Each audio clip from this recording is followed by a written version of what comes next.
लोभ से बचने को जो पाठ हम कान्हा को पढ़ा रहे थे ना, आज वही पाठ मैं इन गांव वालों को समझाने में असमर्थ रहा। आप चिंता मत करो जी, धीरे धीरे सब ठीक हो जाएगा। तब तक बहुत देर हो जाएगी यशोदा। ये गोकुलवासी मेरे अपने, उन्हें अपनी आंखों के सामने मैं भूल करते ना देख सकता। वो सुलक्षणा, वो उस व्यापारी के प्रभाव में आ गए, और शंकरी मौसी और सुमति भी सुलक्षणा के मार्ग पर ही चल रही। कान खोल के सुन ले बहू, आज से घर में दूध पीनो बंद, दही खानो बंद, और माखन तो बिल्कुल न खानो। पर मैया, पर किंतु परंतु कुछ ना सुननो मुझे। सुलक्षणा की जैसे धनवान बननो है कि ना?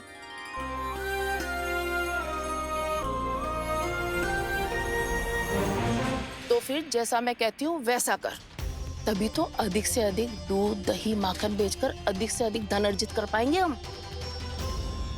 सुलक्षणा को उस व्यापारी की तरह धनवान बनना है और शंकरी मौसी को सुलक्षणा की तरह। ऐसे तो पूरा गांव ही लोभ में पड़कर कल उस व्यापारी के पास पहुंच जाएगा। अब तो फिर स्त्रियों को मुझे अपने ढंग से समझाना पड़ेगा। अब गोकुल वासियों को चाहे कोई भी कितना भी समझा ले, बुझा ले, ज्ञान बांटे, उन्हें केवल एक ही भाषा समझ में आएगी, लोभ की भाषा। लगता है आपके पास बहुत उत्तम योजना है व्यापारी जी। सब झटक लूंगा।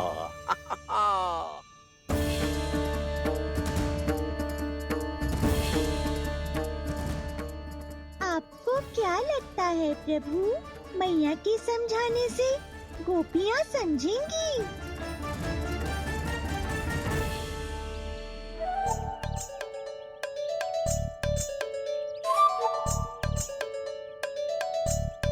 कान्हा, और कितनी प्रतीक्षा करवाएगो? अब बता भी दे, माखन चुराने किसके घर जाना है? इतना आसान ना है निर्णय करना, समय लगता है, सोच विचार करना पड़ता है। पर ये निर्णय किया कैसे जाए पता है मुझे। लगता है ये निर्णय करना पड़ेगा कि बचना कैसे है।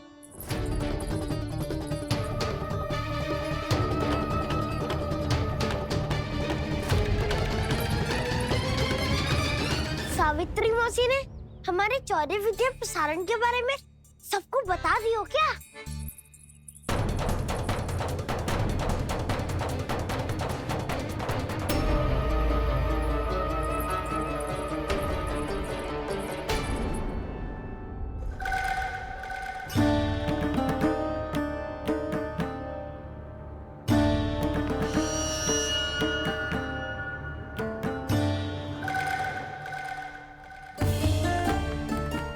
शीघ्र आओ, छोटी माँ बुला रही है।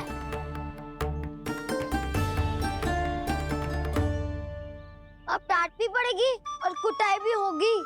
चौरी विद्या प्रसारण कल ही आरंभ हुआ था और आज ही समाप्त हो जाएगा।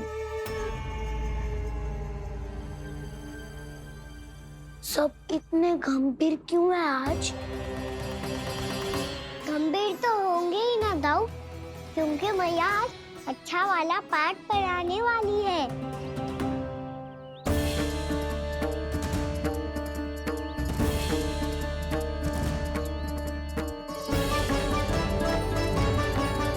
तुम दोनों चलो, आओ बैठ जाओ। जशोदा जी बता तो दो, सवेरे सवेरे क्यों बुलाया हम सबको? रुको, इतनी शीघ्रता क्या है? पहले इन बालकों को कुछ खिलाने तो दो। अभी खेलने निकलेंगे ना, पूरी दोपहरी दिखाई ना देंगे।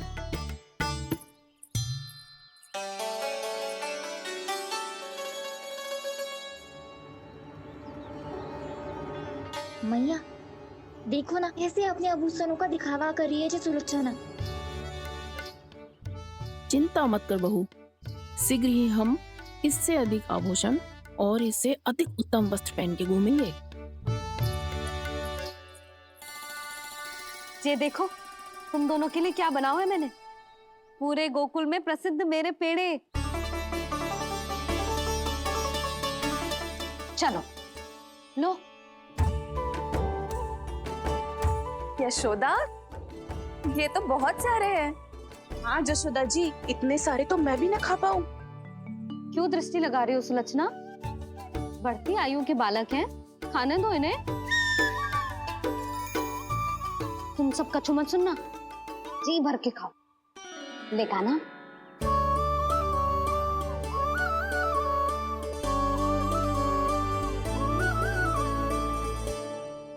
हे नारायण, मैंने अपने कान्हा को जो सिखाओ है, बस वे उसे स्मरण रखें और उसका पालन करें। ले और ले ले ले।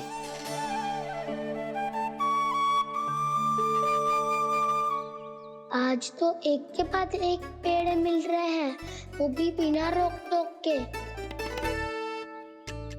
मैया 2 के बाद तीसरी मिठाई बड़ी कठिनाई से खाने देती है, पर आज सादा लाड पेड़ों के माध्यम से जिता रही है। कछु तो रहस्य है। प्रभु, क्या आप भी वही सोच रहे हैं जो मैं सोच रही हूँ? कोई परीक्षा तो नहीं ले रही है ये? किस सोच में पड़ गए तुम दोनों?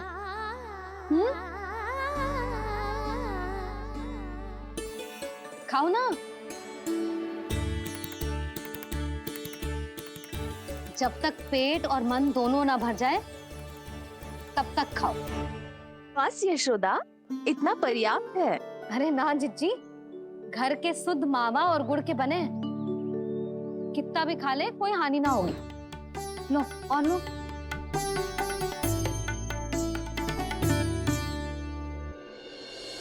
प्रभु, परीक्षा ही है ये तो खाए जा रहा है, कहीं मेरी दी हुई सीख भूल तो ना खाओ, सारा खेल बिगड़ जाएगा। सदैव स्मरण रखियो लल्ला, लोग बहुत भयानक होते हैं, बहुत भयंकर।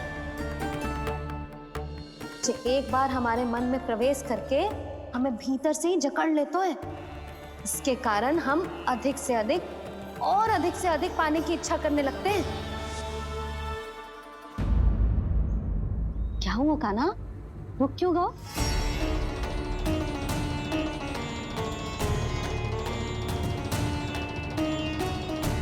आपने तो सिखाया था मैया, जितनी आवश्यकता हो उतना ही लेना चाहिए, लोभ कभी ना करना चाहिए। बहुत बुरा राक्षस है लोभ।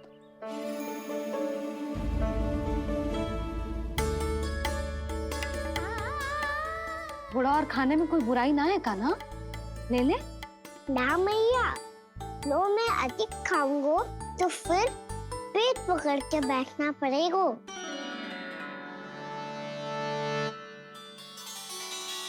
हाँ, मेरा भी पेट भर गया।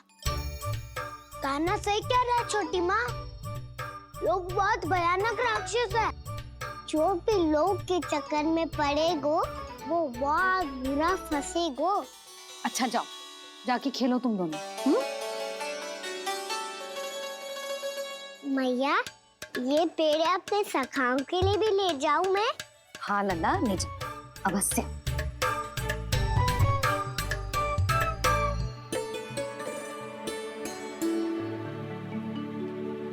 देखो, जो बात इन नन्हे से बालकों को भी समझ में आ रही है, वो तुम सबकी समझ क्यों खाने का हट करतो है, उसे मना क्यों करती है?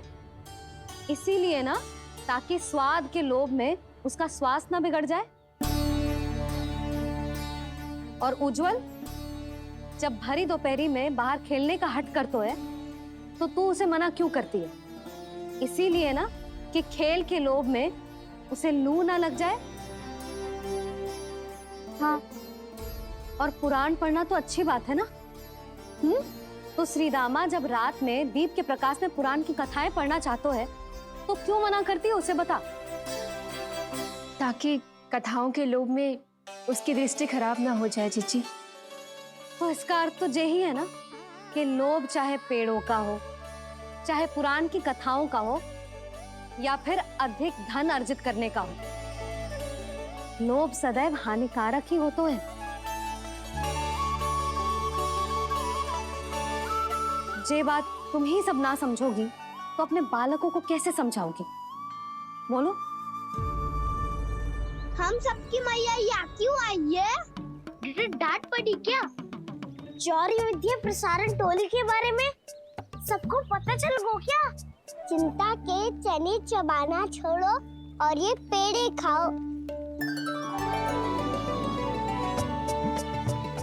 भीतर और भी गंभीर समस्या पे चर्चा चल रही है।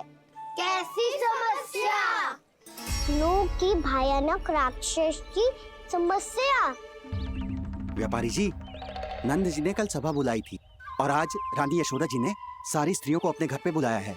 तो आपको नहीं लगता कि हमें कुछ करना चाहिए? करना तो चाहिए गुप्तचर। सबसे पहले हमें हाट जाकर गोकुल वासियों की प्रतीक्षा करनी चाहिए। सूर्यास्त से पहले वो सारे मूर्ख वहां आने वाले हैं, मेरे सामने नारायण के नाम का प्रण लेने। उन्हें चाहे कोई भी कितना भी समझा ले बुझा ले, उससे कोई अंतर नहीं पड़ेगा गुप्तचर। हमारा वास्तविक धन क्या है? दूध, घी, दही, माखन, यही ना? हाँ, तो श्री नारायण की कृपा से तो हमारे पास इसकी कोई कमी ही ना है। तो हम सब तो पहले से ही धनवान हुए ना। तो फिर जे गोधन अपने परिवार और संतान में बांटने के बाद जो भी बचतो है वो तो हाट पे बिखी जातो है ना। तो फिर मथुरा के किसी अपरिचित व्यापारी के साथ माथा फोड़ने की क्या आवश्यकता है?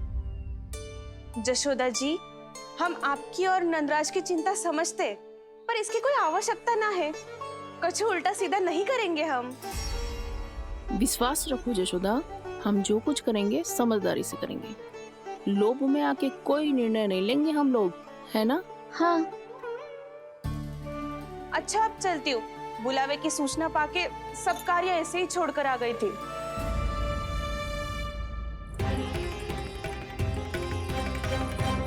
अब किसको घेर लियो? लोभ के भयानक राक्षस ने।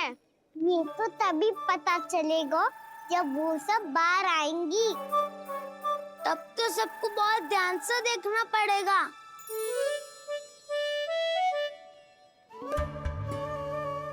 देखना तो पड़ेगा दाऊ, तभी तो पता चलेगा माखन चुराने किसके यहाँ जाना है। नाना,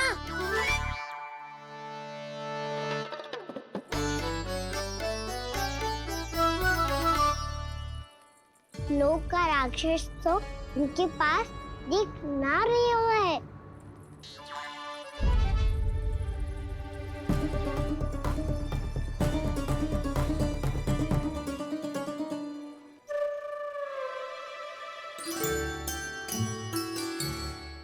नारायण का बहुत बहुत धन्यवाद। कान्हा, मेरे मैया को घेर रहे है क्या उस राक्षस ने? यशोदा भाभी और नंद भैया कितने चिंतित थे ना। पक्का कछु ना कछु कारण तो अवश्य होगा। हाँ, मुझे भी सच लग रहा है कि धनवान बनने के चक्कर में मैं तनिक ज्यादा ही लोभ में पड़ गई थी। नहीं, बस गए। और मेरी मैया दादी, उनका क्या गाना? बहू, सुलक्षणा की जैसे ढेर सारा धन कमाने के चक्कर में लोभ में तो ना आ रहे ना हम। हे नारायण, बहुत कृपा है आपकी। लगता है लोभ का राक्षस किसी को अपनी चपेट में नहीं ले पाया। लेता भी कैसे दाऊ? मेरी मैया ने जो समझायो है। क्या लगता है यशोदा, इन्हें समझ आया होगा? आशा तो यही है। माखन, आज कोई माखन चोरी नहीं होगी। क्षमा करना दाऊ, भैया के का समझाने के बाद भी जिसके समझ में कछु ना आई हुई थी उसके घर चोरी तो करनी पड़ेगी आज।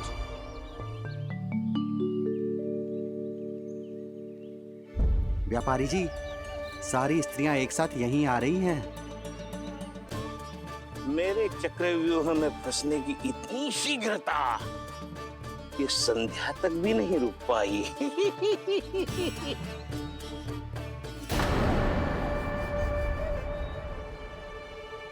पर ये आपके तरफ ध्यान क्यों नहीं दे रही हैं? लगता है गोकुल की रानी ने इनको पाठ पढ़ा ही दिया। अब आपको ही कुछ करना होगा व्यापारी जी।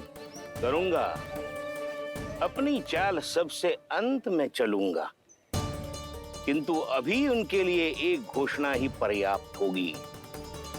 तुमने सबको सूचित तो कर दिया है ना कि सबको अग्रिम धनराशि मिलेगी, वो भी दूध, दही, माखन, घी बेचने के बाद नहीं, वो पहले ही मिला करेगी।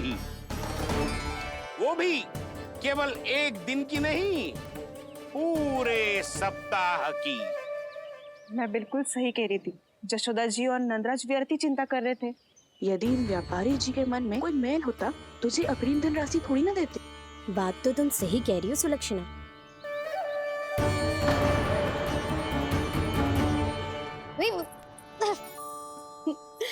कितनी शरारत करते है तू?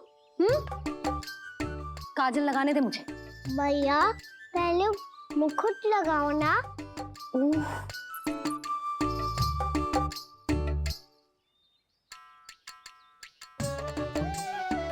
और मेरी मुन्नी।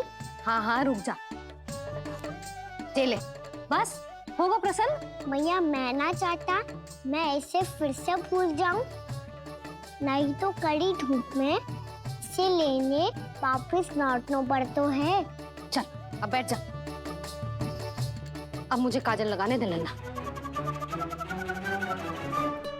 भैया इतना सारा काजल मत लगाओ, छोटा सा बालक लगता हूँ मैं। आहा, नखरे तो देखो, इतना सज धज के तो तेरे बाबा भी ना जाते बाहर, दृष्टि लग जाएगी लल्ला। चुप। उनको तो आ सकता ही ना है भैया, वो तो गोकुल के राजा है।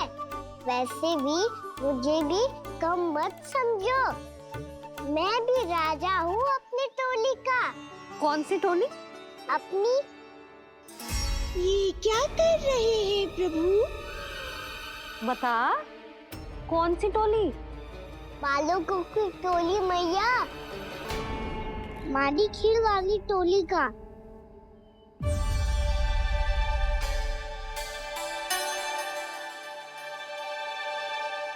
क्या हुआ जी? देखो जी, आप इतनी चिंता मत ही करो। आप गोकुल के राजा हो और जे बालकों की टोली का राजा है, तो मैं भी जसोदा हूँ, मैं कोई कम थोड़े ना हूँ। मैं भी गोकुल की स्त्रियों की रानी हूँ। मैंने सबको समझाओ है, सब समझ गई हैं। उपनंद भैया से बात करके आ रहा हूँ अभी अभी। पता चलो है कि उस व्यापारी ने अग्रिम राशि का लोभ दिया है सबको। मुझे ना लगता तुम्हारे समझाने का कोई लाभ हो। अभी तो ये सब समझ के गई, बोल के भी गई कि अब उस व्यापारी के फेर में ना फंसेंगी। इतनी शीघ्र पलट गई, इन सब में अपनी बुद्धि ना है क्या? जब कोई विकार मन में बस जाता है ना यशोदा, तो सूझबूझ सब समाप्त हो जाती। तो मुझे ही कच्चू करना पड़ेगा। मैया मैं जाऊं? हाँ तू जा।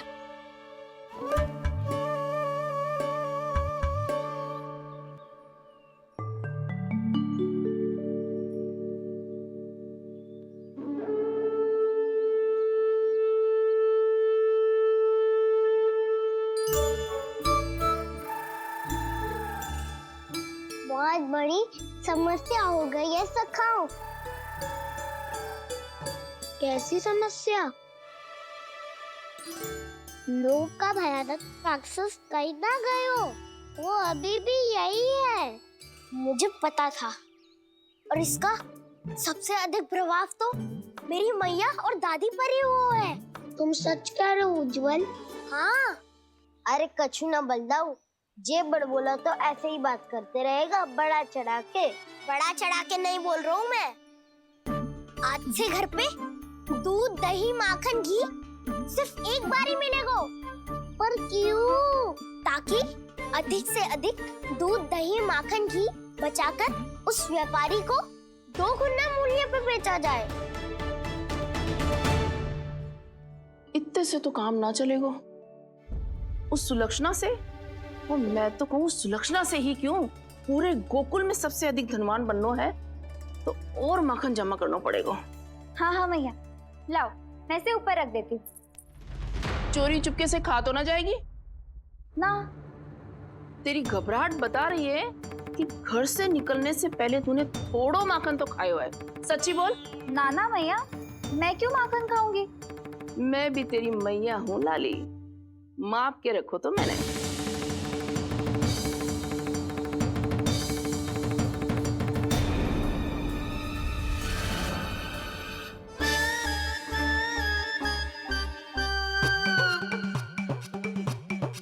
हाय रे, तूने तो सच्ची में माखन खायो है। तनिक भी लज्जा ना आई तुझे?